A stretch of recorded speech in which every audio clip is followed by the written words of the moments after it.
Hi friends, ఇక మేమైతే ద్వారకా తిరుమల అయితే వెళ్ళాము. ద్వారకా తిరుమలలోని ఇక మెట్ల దారిన అయితే వెళ్దామని మెట్ల దారిన అయితే నడుస్తున్నాము. ఇక మా వారైతే బ్యాగ్ పట్టుకొని పక్కన మా పాప నడుస్తుంది. ఇక మా అత్తమ్మ పిల్లోడు ఇక అందరం అయితే నడిచి వెళ్తున్నాం. సరేలే ఈ నైట్కి అక్కడ స్టే చేద్దామని అయితే వెళ్తున్నాం. ఇక కింద అయితే ఫుల్గా జనం ఉన్నారు. ఆ మండపాల్లో ఎక్కడ కూడా ఖాళీ లేకుండా జనం ఉన్నారు. సరే ఇక ఇక్కడైతే జనం ఉన్నారులే అని చెప్పి ఇక మెట్లు ఎక్కి అయితే పైకి ఎక్కుదాం అనుకున్నాం. ఇక మెట్లు ఎక్కే దారిలో ఫస్ట్ అయితే వెంకటేశ్వర స్వామి గుడి ఉంది. ఇక ఆ వెంకటేశ్వర స్వామి చిన్నగా గుడి కట్టారు. దానికి దండం పెట్టుకుని వెంకటేశ్వర స్వామికి దండం అయితే పెట్టుకున్నాం. ఇక వెంకటేశ్వర స్వామికి మా పిల్లవాడైతే ఇక దండం పెడుతున్నాడు. ఇక అత్తమ్మ షన్ను ముందైతే నడుస్తున్నారు. ఇక మా వారు మా అమ్మాయి ఇద్దరు అయితే నడుస్తున్నారు, నలుగురు నడుస్తున్నారు. నేనైతే వీడియో తీస్తున్నా, సో అందుకని నేనైతే కనిపించట్లేదు.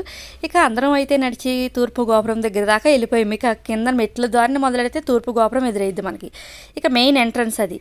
ఇదివరకు అయితే ఇటు నుంచి లోపలికి పంపించేవారు, కానీ ఇప్పుడైతే మాత్రం ఎక్కడ బయట నుంచి అయితే మాత్రం లోపలికి పెట్టారు. ఇక ఎక్కడ కూడా ఫుల్గా జనం. ఇక గాలి లేకపోయినా కానీ ఇక దేవుడి మీద భక్తి అలాంటిది. ఇక మేమైతే రూమ్లు అయితే బుక్ చేసుకోలేదు. సర్లే పిల్లల పుట్టినరోజు అని ముందు రోజు నైట్ అయితే వెళ్ళిపోయాము. ఇక ఈరోజే తెల్లవారితే పిల్లల పుట్టినరోజు, సరే ముందు రోజు అయితే వెళ్ళిపోయాము. ఇక్కడ ఈ ఫస్ట్ కళ్యాణ మండపాలు కట్టారు. ఈ మండపాల్లో అయితే మాత్రం ఇదివరకు ఇవైతే ఖాళీగానే ఉండేవి. ఇప్పుడు మెస్ పెట్టేసి లోపల విగ్రహాలు అయితే పెట్టేశారు. ఇక లోపల విగ్రహాలు పెట్టేసి ఇక పిల్లలైతే మాత్రం ఆ ఏనుగు దగ్గర అయితే మాత్రం ఉన్నారు. ఇక ఏనుగు దగ్గర ఉండి బాగా సన్ను చూడండి, ఇక నిజమైన ఏనుగు అయితే తొండంతో ఒక పీకు పీకేది, కానీ ఇది బొమ్మ కాబట్టి ఇక అలా దూరుతున్నాడు. ఇక నిజమైన ఏనుగు దగ్గరికి వెళ్తే మాత్రం బాగా భయపడతాడు అసలుకి. ఇక వాడు వీడియో తీస్తున్నానని చెప్పి ఫేస్ అయితే ఇట్లా వీడికైతే రేపు పొద్దున గుండు చేయాలి. బర్త్డే కదా, నాకు గుండు వద్దని ఏడుస్తున్నాడు, కానీ తప్పదు. ఇక విగ్రహాలు అయితే చూడండి, ఈ బొమ్మలు అయితే చూడండి ఎంత బాగున్నాయి అసలుకి. ఇక వీటికైతే గ్లాస్ పెట్టేశారు, గ్లాస్ ఫిట్టింగ్ అంతా కూడా గ్లాస్ కాబట్టి మనకి వీడియోలో అయితే బాగా కనిపిస్తున్నాయి. ఇక షన్ను అయితే దాక్కుంటున్నాడు వీడియో తీస్తున్నానని. ఇక లోపలికి అయితే మాత్రం వెళ్తుంటే ఎక్కడ కూడా మొత్తం ఇది పెళ్ళిళ్ళ సీజన్లో అయితే అవన్నీ కూడా మండపాలు. ఇక విగ్రహాలు అయితే బాగున్నాయి, గోడకి వేసే బొమ్మలు అయితే. ఇక మండపాల్లో అయితే ఎక్కడ కూడా అసలు ఖాళీ లేదు, పడుకుందామంటే ఫుల్గా జనం ఉన్నారు. సర్లే అని ముందుకు వెళ్ళి ఇక అలా నడుస్తూ ఉన్నాము. ఇక ఎక్కడ చూసినా జనం ఫుల్గా ఉన్నారు. సరే పడుకున్న వాళ్ళ వరకు అయితే పడుకున్నారు, కానీ మిగతా వాళ్ళకి అసలు గాలి లేదు.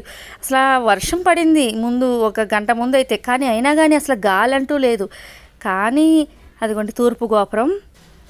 ఇక మళ్ళీ మేము వీడియో కోసం అయితే అక్కడ దాకా వచ్చాము. ఇది 200 రూపాయల టికెట్, 100 రూపాయల టికెట్, ఫ్రీ లైన్ 3 ఇక్కడి నుంచి స్టార్ట్ చేశారు. ఇదివరకు అయితే అటు నుంచి పెట్టేవారు, ఇప్పుడు ఇక్కడి నుంచి పెట్టారు, జనం ఎక్కువగా ఉన్నప్పుడు ఇబ్బంది పడకుండా. ఇక ఫ్రీ లైన్ అయితే అటు పెట్టారు. వాష్రూమ్స్ కూడా పక్కనే ఉన్నాయి. ఒకవేళ లైన్లోకి వెళ్ళాక మన తిరుపతిలో కనుక చైర్స్ వేసి రూముల్లో పెట్టేసినట్టు ఇక ఎక్కడ కూడా చైర్స్ వేసి గేట్లు తీసి లోపలైతే పెట్టేస్తారు. జనం అయితే ఫుల్గా ఉంటాయి. ఇక మేము ఎర్లీ మార్నింగ్ దర్శనం కాబట్టి నైటు అక్కడ పడుకొని పొద్దున్నే లేచి రెడీ అయ్యి వెళ్ళాం కాబట్టి మాకైతే పర్వాలే. ఇక్కడైతే వాటర్ ప్యూరిఫై కూడా ఉంది. ఇక వాటర్ అయితే మాత్రం ఫిల్టర్ అయి వస్తాయి.